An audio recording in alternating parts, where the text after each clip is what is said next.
Hello there, my name is Matt Patience, and this is my prototype gameplay video of my game, The Pack. The Pack is a turn-based tactics and survival game heavily based on games such as XCOM or the classic Fallout games. It is meant to use an isometric map and camera for the playing field, using a mixture of 2D sprites and basic 3D models to create the illusion of full 3D. While obviously this prototype will not completely show what the finished game will look like, hopefully these mockups will be enough to make the intent of the gameplay clear. The three gameplay elements I will be demonstrating will be combat, tracking, and survival. Each of these three elements will be extremely important to the game's experience and will provide the bulk of what the player will be expected to do. In combat, when a player's dog is selected, two rings will appear around the dog. The yellow ring represents movement radius. This indicates the territory in which the dog can move this turn. The red ring represents the attack radius. Dogs don't have guns or swords or anything like that. They have to use their claws and teeth, which means they need to get in very close to land a hit. When a dog moves, the yellow circle will shrink. This provides to the player both a visual signal that the dog is moving, and the reduced surface area also represents the smaller area of ground the dog can cover before their turn is over. Dogs with higher speed stats can move faster than dogs with lower speed, and this is represented by the size of their movement ring when they are highlighted. When an enemy is within the red attack ring, they will become available to attack. Different kinds of attacks will inflict different status effects upon the enemy.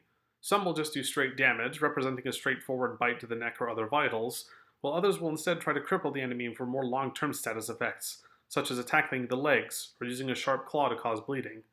Dogs with higher strength are more likely to succeed in their attacks and will do more damage with them. Toughness, in return, allows the dogs to resist damage and negative conditions more effectively. The next core gameplay element in the pack is tracking. The pack is not only trying to find their way back home to their human owners, but along the way, they will need to use their tracking abilities to hunt for prey animals like deer or pigs, and to avoid rival predators such as wolves or bears. Normally, these animals may not be able to be seen on the map. However, all animals leave behind tracks as they move, and these tracks can be followed to the animal that made them. Dogs with a high tracking skill will be able to more effectively discover animal tracks and to discern the location of the animal from their tracks more quickly. Finally, the last gameplay element are the dogs themselves. Dogs are an extremely diverse species, and this game reflects that by having multiple breeds of dog that excel in different areas. Each dog will have their own strengths and weaknesses, as well as a list of needs that must be satisfied in order for the dog to remain healthy.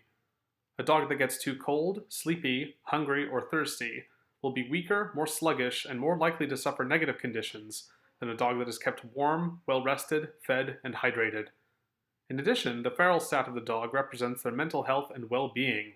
The higher the meter is, the more erratic and savage they will act, making them difficult to control and get along with.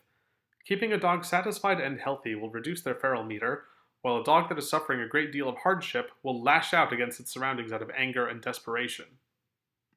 Hopefully, this provides a good idea as to what to expect from the pack. Thank you for watching.